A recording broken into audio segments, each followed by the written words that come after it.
Victor Gyökeres, our number 14, was bought specifically to score in these type of games, these dirty games, these games where the defensive line is right, like literally a couple of millimeters next to their goalkeeper. They've got a line of six, they've got a line of five.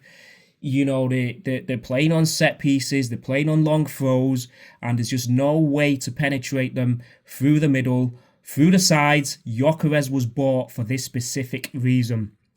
Now, Gyökeres comes on and he scores 2 goals. We'll get into Gyökeres in a minute, but shout out to the whole team. It could have been a completely different game if Zubimendi doesn't get us that all-important first goal again. He got us the first goal away at Leeds last week. He settled the nerves, and he's done it again today with a wonder goal, with a super goal. So look, Zubimendi is coming to this team and he's playing week in, week out. Ideally, or arguably, you could say it's one of the most difficult positions to take over, especially Partey's been playing there for many, many years, and so on and so forth. People thought we bought Declan Rice for that position, but Arteta's put Zubimendi in there and put cover with Rice, and you know what? Fair play, fair play. We're like 25 games into the season, and Zubimendi, what a player. He makes a couple of mistakes here and there. Every player does. It's a new league. And a shout out to Zubimendi for doing the Merino celebration, pointing to him, dedicating his goal to Mikel Merino. So look, Arteta made a few changes. It was a strong lineup nevertheless. Madueke kept his place. Saka's obviously injured. Odegaard's still injured. In came Havertz in midfield with Declan Rice and Zubimendi. There was no room for Eze in the starting lineup. There was no room for Gyökeres. Jesus has started the game. Also, Calafiori started the game. I don't think he had a great game, and I'm pretty, I'm so happy that Arteta took him off when he did, because he was starting to make a few mistakes. And I said at half-time, if anyone comes off, it's got to be Calafiori. Look, we've got to cut out the slack because he has been injured quite a bit, and I'm pretty sure he will find his form again. So look, it was a physical game, and Sunderland was putting everything into these set pieces. And early on in the first half, Havertz had to clear one off the line. The ball was bouncing. It was a bit of chaos. We had a couple of shots. Rice just flew over the crossbar into the corner. It would have been. Jesus had a shot. It was pretty timid, and it was an edgy game. We had to do more. Madueke was awfully quiet on that right-hand side. And then Zubimendi scores that super goal, like I said. And then, before we know it, it's a complete different halftime team talk. But the one thing I was disappointed about is that there was 4 minutes of added time, and there was like 30, 40 seconds left. And then all of a sudden, everyone's just stopping. Madueke's not running and pressing for the ball. And before you know it, they get a corner kick and they could score from it. So we've got to cut out a little bits of complacency like that, because all it takes is a second to score a goal. You've got to be on it from the first minute to the 90th. We're fighting for a title here. It could have been a completely different game if that corner kick had ended up being a 1-1 equaliser at the stroke of half time. It could have been a killer blow, but it wasn't. Second half, I think Sunderland came out a bit. They had to. They was on top in the first 5 minutes. They was causing us a few problems. It was a bit edgy. Saliba Gabriel having to get stuck in. It was quite nervy, but the game was open. Nothing was happening too much with us or for us, but Arteta thought, I'm going to make a couple of changes. Gyökeres comes on, Martinelli comes on, and off goes Madueke and Jesus. And I thought it was the right substitutions in an attacking side, because Jesus, he has been injured a lot, and he was just running out of steam. Madueke was quiet. His dribbling game wasn't there tonight.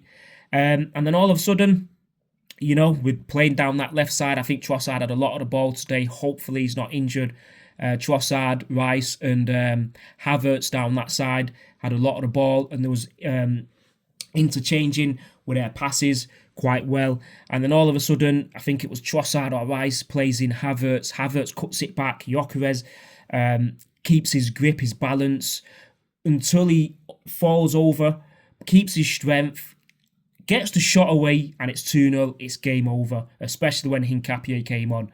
When Hincapié came on, that's just to make sure Calafiori doesn't make a mistake, and then the doubts would start creeping in. 2-0, game over. Gyökeres goal, Havertz assist. Havertz comes off now as well for I can't remember who came on, but he came off. And then look, Gyökeres, I've been saying recently, if we can play to his strengths, he's an animal in that box. And the main thing is, the greatest thing is, he's adapted to the league now. If you see his body language, the way he wants to fight, the way he's like, you know what, I'm going to get in between these two defenders now. I'm going to shoulder barge you as much as you're going to come in for me. I'm going to get my foot stuck in just as much as you want to kick me. And I'm going to fucking get on to the end of this cross because I'm scoring today. That's the attitude I see Gyökeres at the minute. And if he plays like this from now until the end of the season, we're winning a couple of trophies. Listen, he's an animal in that box. We know what he's capable of. And he's on 13 goals now. He's on point par to get 20 goals. I'm pretty sure he will. He's got 8 in the league. If he can get 15 in the league, I think that should be enough with all the other players contributing as well. Not just his goals today. He came on for about 30 minutes. He won us corners. He won us throw-ins. His hold-up play was brilliant. His strength.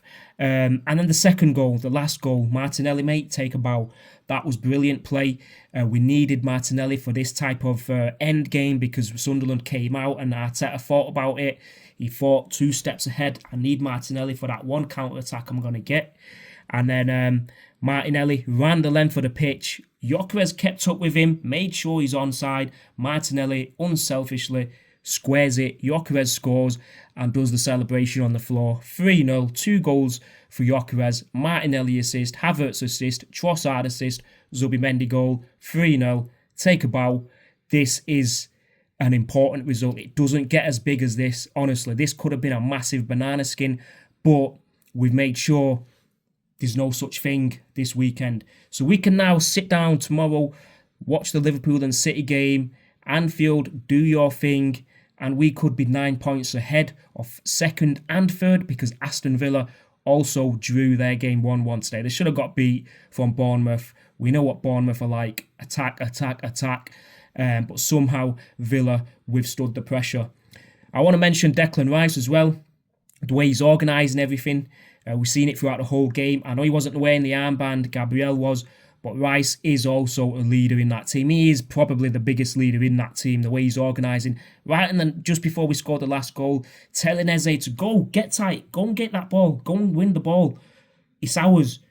And the way he's just communicating, making sure everyone's in position. Listen, without Declan Rice, we're not first in this table. David Raya, another clean sheet. That's 4 ahead of the next goalkeeper, I believe. So I think he's more or less won his 3rd Golden Glove in a row, and no keeper's ever done that in the Premier League. Defence, well done. You've got stuck in Timber as well, and you've all contributed to another another clean sheet and another 3 points. We've ticked another one off. That's 1 less final to play. 13 finals left in the Premier League. We've just got to tick them off one by one, recover, prepare for Brentford away next Thursday. We had a last game next week because everyone plays on Tuesday and Wednesday. It's an away game. We'll find more space. Hopefully Trossard's not injured. Hopefully Odegaard and Saka's back soon. And look, we've just got to take these games one by one, tick them off. We've ticked this one off. This was one of the most important ones to tick off because this weekend we could literally be 9 points ahead, having played the same games as the other teams. So look, I'm happy, man. It's 3 points. We're top of the league. We're in the Carabao Cup final. We've put the Champions League to one side for now. We're going to the FA Cup next weekend. What more do you want me to say?